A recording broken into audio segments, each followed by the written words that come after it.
আজকে আমি তোমাদের সাথে শেয়ার করব একটা খুব লাইট ওয়েট সব কিছুর সাথে পরার মতো নেক পিস।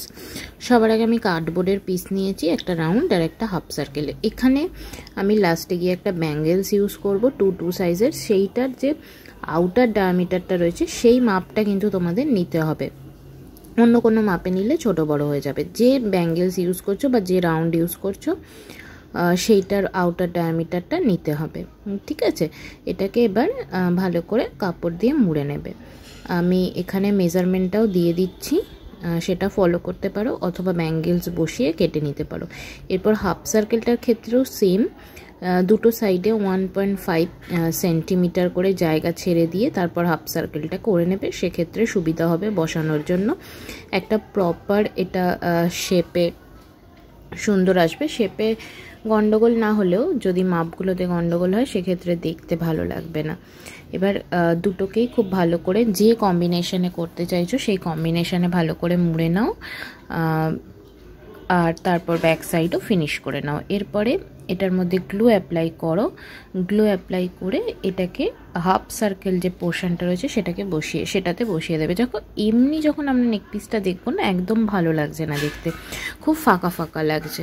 হ্যাঁ, এটাকে আমরা খুব একটা ডেকোরেট করব না, জাস্ট হালকার ওপর ছেড়ে দেবো, কারণ সবসময় অতিরিক্ত জিনিসপত্র বসিয়ে খুব ক্লামজি টাইপের জিনিস তৈরি করবে না। আমি মাঝখানে একটা হালকা খুব কড়ি ফুল দিয়েছি, আর অন্য কোনো কিছু দিইনি। এরপরে আমরা এখানে কড়ি ফুল আর পুরো পেন্ডেন্টটা আমার শুকিয়ে গেছে। এরপরে আমি একটা সেফটি পিন দিয়ে ফুটো করেছি। ফুটো করে আমি এখানে জাম্পরিংয়ের সাহায্যে আমার ব্যাক দড়িটা বসিয়ে দিয়েছি। ব্যাক দড়িটার জন্য আমার যে নেকলেসের দড়ি মেকিং ভিডিও ডিটেলসে করা আছে, তোমরা সেটা দেখতে পারো।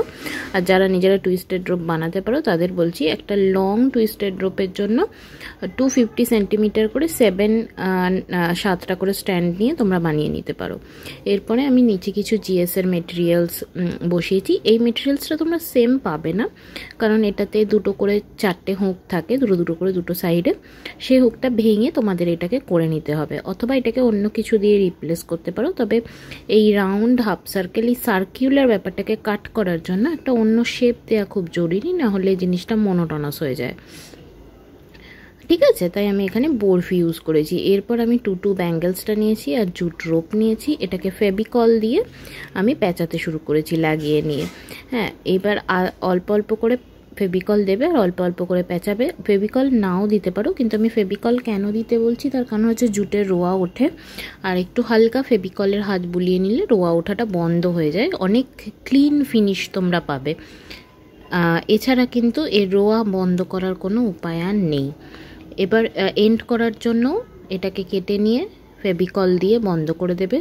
ফেভিকল দিয়ে জুট অনেক ইজিলি কাজ করা যায়। এরপর ব্যাঙ্গেলসটাতে আবার আমি এখানে ফেভিকল দেব।